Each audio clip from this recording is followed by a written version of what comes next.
धन्यवाद। आज इस सामाजिक न्याय सम्मेलन में जिनकी पूर्ण तिथि पे हम लोग बात कर रहे हैं, आदरणीय जगनंदन जी, मित्र के नाना है तो मैं नाना ही कहूंगा, आदरणीय नाना जी, और हमारे बीच में उनकी धर्मपत्नी जो उपस्थित हैं तो उनको प्रणाम करूंगा और मंच और आप सबके प्रति जो है धन्यवाद के साथ बात शुरू करूंगा।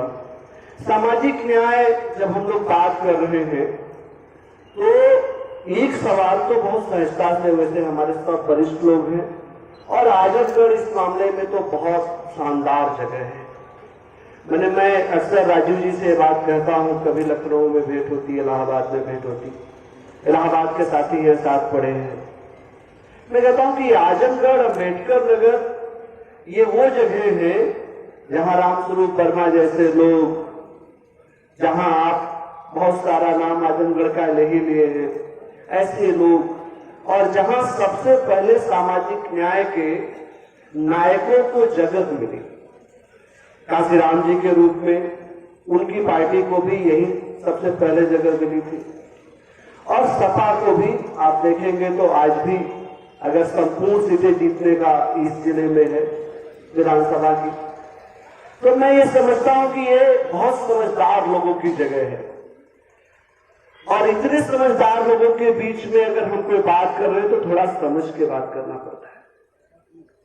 तो वो सामाजिक न्याय हम उनके साथ भी चाहते हैं, अपने साथ भी चाहते हैं। अब आप जरा सोचिए कि ये देश जब आजाद हुआ, इस आजाद देश में अचानक से सभी मुख्यमंत्री लगभग ब्राह्मण कैसे हो गए? अचानक से सभी जो जिन्हें आज तथाकथित सामंत कहते हैं वो क्षत्रिय के रूप में हो, ब्राह्मण के रूप में हो, अचानक से उनके पास हजारों हजार एकड़ जमीनें कहां से आ गई? आजाद भारत में तो आर्थिक न्याय भी होना था और ये राजनीतिक न्याय भी होना था। सारे मुख्यमंत्री, और उत्तर प्रदेश का आज का अगर आप डाटा निकाले तो उत्तर प्रदेश में ये सपा और बसपा के उदय से पहले वीर बहादुर सिंह और वो गुप्ता जी को छोड़ दे तो कोई मुख्यमंत्री ही नहीं, सिर्फ ब्राह्मण। इसको समझना पड़ेगा आखिर ये बात हो क्यों रही। मतलब ये आजादी की लड़ाई के दरमियान कुछ लोगों ने ये समझा कि ये आजादी मिलते ही हमें कब्जा कर लेना, बाकी लोगों को लगाया आजादी के काम पर कि आपका काम है लड़ना, और उन्होंने तय किया हमारा काम है सत्ता लेना। अब ये पार्टी और नाम पे नहीं जाऊं, लेकिन आप ये सोचिए कि ये उन्हें तो समझना होगा।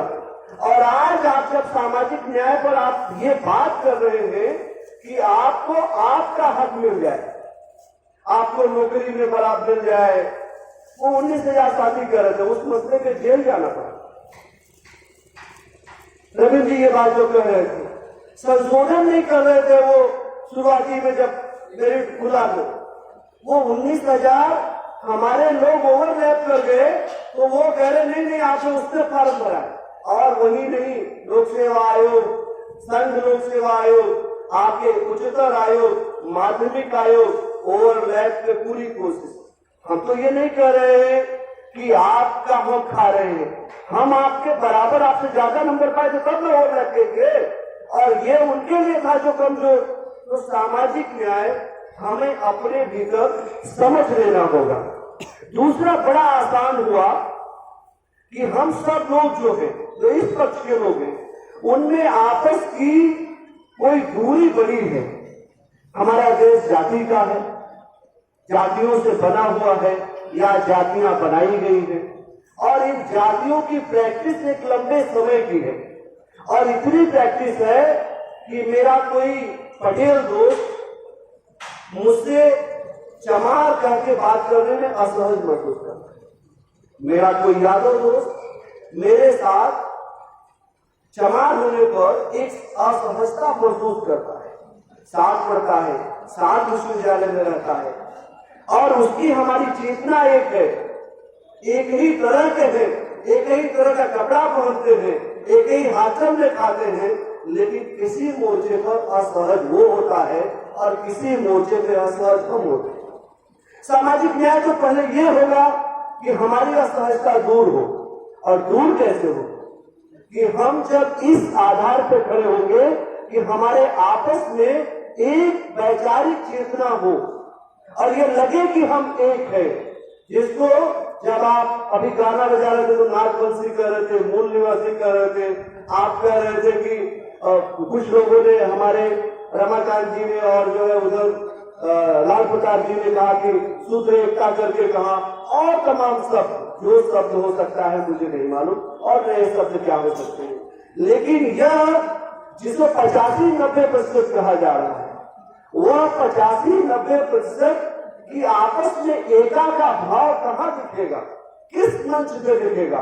और जब तक नहीं दिखेगा, सामाजिक न्याय के जो विरोधी लोग हैं उन्हें डरने का जरा सा भी नहीं लगेगा भाव, आएगा ही नहीं, आ ही नहीं सकता, क्योंकि वो जानते हैं कि ये जो आज बात कर रहे हैं, ये कुछ लोग हैं इधर से बोलेंगे, उधर से सुन लेंगे, और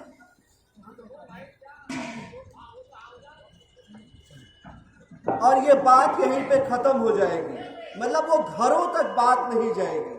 और न्याय तो तब है ना जब हमारी बात हमारे घरों के भीतर भी हो। घर के भीतर कैसे हो?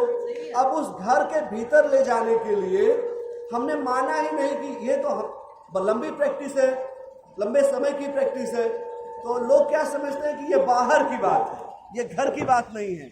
मतलब ये दूसरे के यहाँ लागू हो जाए, लोगों में लागू हो जाए, लेकिन हमारे घर पे न हो। और जब तक ये चलता रहेगा, हम खूब कह रहे हैं अंतरजातीय विवाह हो, अंतरजातीय विवाह हो, चलिए क्या ऐसे बोल रहे, हाँ, अंतरजातीय विवाह हो, अंतरजातीय विवाह हो, लेकिन आप जरा देखिए कि हम, हेलो, तो हम इसको स्वीकार करने को अपने भीतर नहीं है। और मैं कहता हूँ, हमारे बहुत शानदार मित्र साथी बड़े भाई श्री कुमार जी ने कहा ना कि हमारे घरों में ईश्वर है। ये ईश्वर एक दर्शन है, फिलॉसफी है, और बहुत छुप के अंदर है। आप सोचे कि अचानक फेंक देंगे, कड़ा विरोध कर देंगे, ये बड़ा मुश्किल काम है। उसी तरीके से जाति की जो अमान्यता है, वह भी बहुत छुप करके अंदर कहीं बसी हुई है, और जब तक हम उससे पार नहीं पा जाएंगे, और चौकी और चौका की बात में अंतर नहीं रह जाएगा। चौकी ये है, चौका घर पर।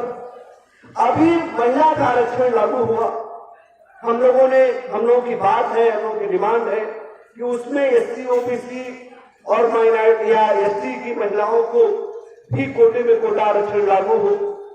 लेकिन आप सोचिए कि उन महिलाओं के साथ क्या हमारा कोई संवाद है? क्या हम उन्हें सत्ता की भागीदारी ले जाएंगे? और क्या हम इस बात पे तैयार हैं कि प्रधान जिस गांव की महिला है वो मीटिंग में जाती है? ऐसे बड़े सवाल हैं। आप सभी बहुत समझदार लोग हैं, जिन्होंने काशीराम, मुलायम सिंह जैसे लोगों को जगह दी है, उन्हें स्थापित किया है। तो मैं समझता हूं कि सवाल को भी आप समझेंगे और इसका हल भी ये आजमगढ़ देगा। इस छोटी कोशिश जो यहाँ भाई विनोद यादव जी और उनकी टीम, मान लीजिए राजीव यादव जी या चाचा जी या तमाम ऐसे लोग जो मेहनगर में भी ये कोशिश कर रहे हैं, और लगातार जब उनसे बात होती है, मेहनगर, निजामाबाद या तमाम जहां जहां पर भी वो कर सकते हैं, इस दिशा में हमारे जो बातचीत के प्रकार हो सकते हैं, समझने के प्रकार हो सकते हैं, उस पर ये जो प्रयास है उनका, निश्चित रूप से हमारी सब मीटिंग में, अगर आप कभी आप सब लोग जहां तहां भी मीटिंग करते हैं तो जाया नहीं जाया करते, उसमें से जरूर कोई कुछ लेके जाता है। वो 1 लोग, 2 लोग, 5 लोग, 10 लोग का किसी के दिमाग में कोई बात तो जाती है।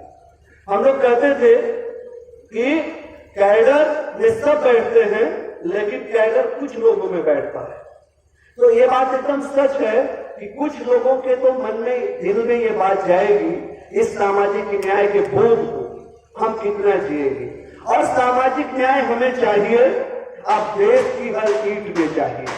जाति जनगणना का सवाल हो तो वो तो सामाजिक न्याय पाने की पहली सीढ़ी है।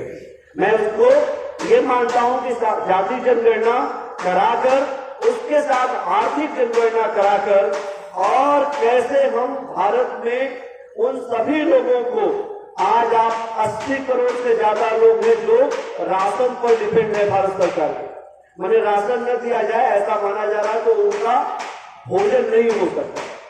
मतलब 80 करोड़ लोग तो ऐसे हैं कि जिनके पास काम नहीं है और भूख और बेगारी से जी रहे। हम उसी देश में रहते हैं और हमारी सही आजादी, हमारी सही मामले में सामाजिक न्याय उनको सशक्त बनाकर अपने बराबर ले आने में होगी। और ये क्या हम करने के लिए अपनी जिम्मेवारी कितनी लेंगे, इस दिशा में अगर हम सोचें, बाकी तमाम सवाल और उठते रहेंगे और उस सब नए सवाल आते रहे, उनके जवाब हम सब ढूंढते रहे। किसानों के हो, नौजवानों के हो, बेरोजगारी का हो, बड़े बड़े सवाल है, हाहाकार जिसको कहते हैं कि दैत्याकार में खड़े सवाल है। लेकिन इस सब का सवाल का जवाब आप तभी दे सकते हैं जब आप में इस तरह की भावना अंदर से होगी कि हम सब एक हैं और हम सबको एक साथ लड़ना चाहिए। आप सबको जय भीम, जय भारत।